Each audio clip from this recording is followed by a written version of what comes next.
Hey friends, Jon Zavodny here, licensed real estate broker here in North Carolina, and I'm with my good friend Julie Newman of Softwind Property Management. Right. Julie, thanks for taking a couple minutes I'm glad you're here to talk. Yeah. So one of the reasons we're together here to chat about this is there's some things that are really important for property owners, landlords, that Julie is really a specialist in. And her license allows her to manage real estate for other property owners. So, Julie, let's talk about some of these important things that are a big deal for landlords. And let's start with the security deposits. Okay. How much can a landlord actually charge? I know that's something not everybody fully understands. Tell us a little bit about that. Right. That's a good question, John.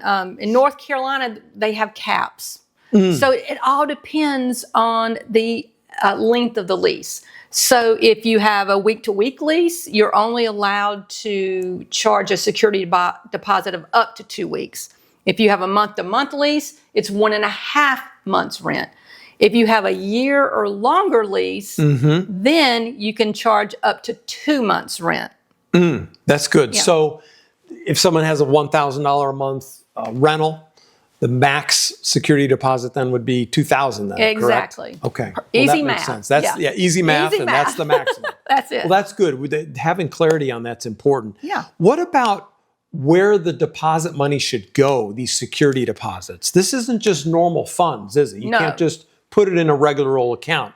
Tell us about the importance of that for these landowners, property owners. Okay, that's very important because really in reality, this is still the tenant's money. So you can't take it and just put it in your own checking account. You have to have a trust account that is insured and licensed federally in North Carolina. Right. So it has to go into that trust account. And here's the thing that a lot of landlords do not know is that you have to let the tenant know the name of the bank, that their money, because it's their money, where's their money, the name of the bank, and the address of the bank. So you've got to let them know that too. Yeah, those are important details. And here again, having someone like Julie on your team to manage that, oversee that, handle all those details is really helpful for most property owners, landlords, for sure. That's where a lot of people get tricked up is with trust accounts. That's great. And listen, for what it's worth, because we're brokers, we see the North Carolina Real Estate Commission's bulletin every month.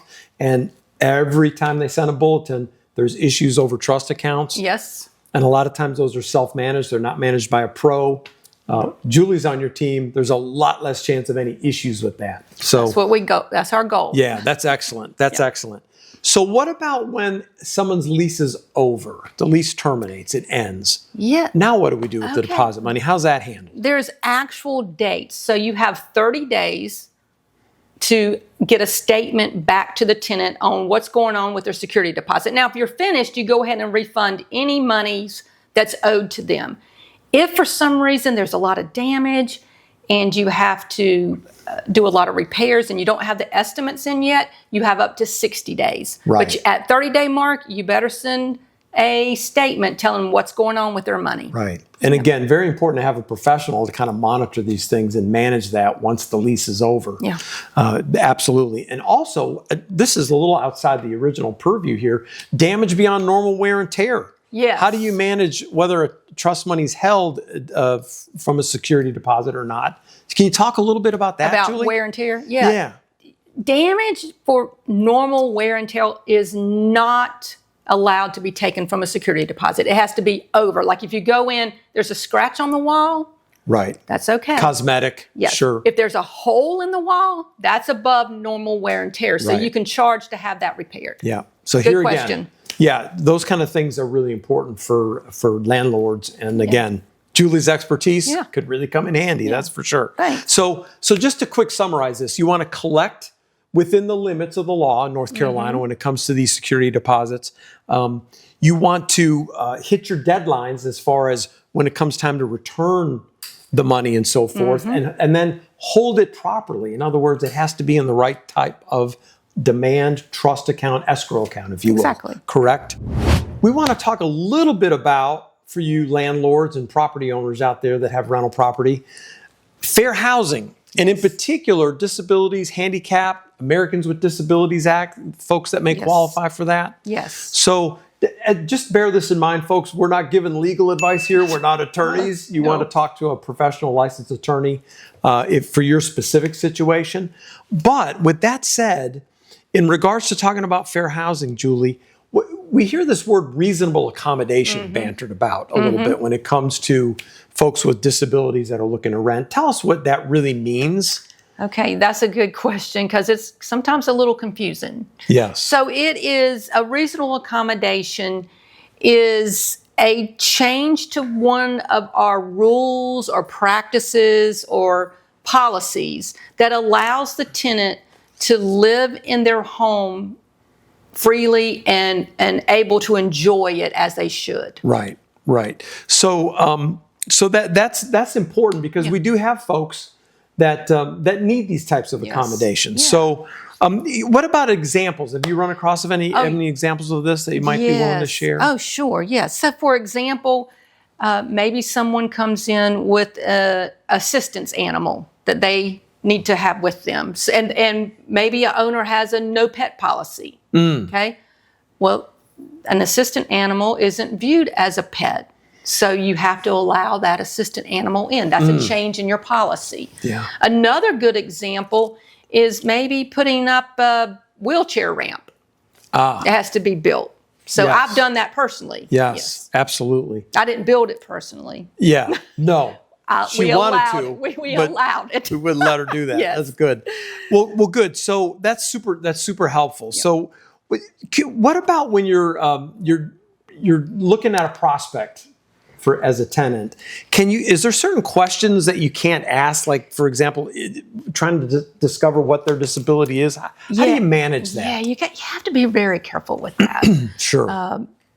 You cannot ask them outright, what's wrong with you or what's your disability? If you can't see it visually, then you would just need to ask for a verification letter or something proving their disability, I guess you would say, from their doctor. Some sort of documentation. Yeah, and then move forward from there. Yeah. I mean, an example that comes to mind in my mind is the person who's maybe a military veteran and they may have post-traumatic stress good example. disorder. You may not know.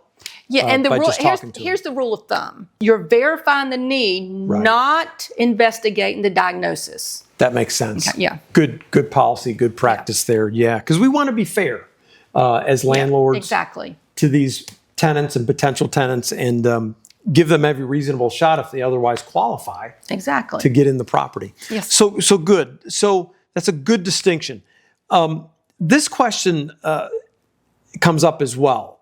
If a reasonable accommodation is required, like the wheelchair ramp, like grab bars in a shower, I've heard you mention. Right. Whose responsibility is it for that cost? Okay, so that physical modification, if it's being completed for a landlord that completely owns his property, that's the tenant's responsibility. Our job is to allow the request if it's reasonable, and their job would be to fund that request. Okay, the tenant pays. Very, very good. Very good. That's important to understand as well. Yeah, there's limits to what the landlord must do by the law, and tenants can understand this, and if they otherwise qualify, those accommodations can be handled that way. That's great. One thing you want to make sure is that whatever you approve, it is in writing. You want to have it written out agreement between the tenant and the landlord. Right. For instance, we put up a wheelchair ramp. In that agreement, we said once you've moved, you are responsible for taking the wheelchair ramp down and enduring that cost to do that. So that agreement should include something about the restoration of the property back to its original condition. Yeah, exactly. That's important as well. Perfect. So, yeah, Julie, thank you. Great information. Appreciate you. Yep. And landlords, she's a great asset to your organization. Trust me. Yep. Thanks for taking the time to view us. Thanks, John. You bet.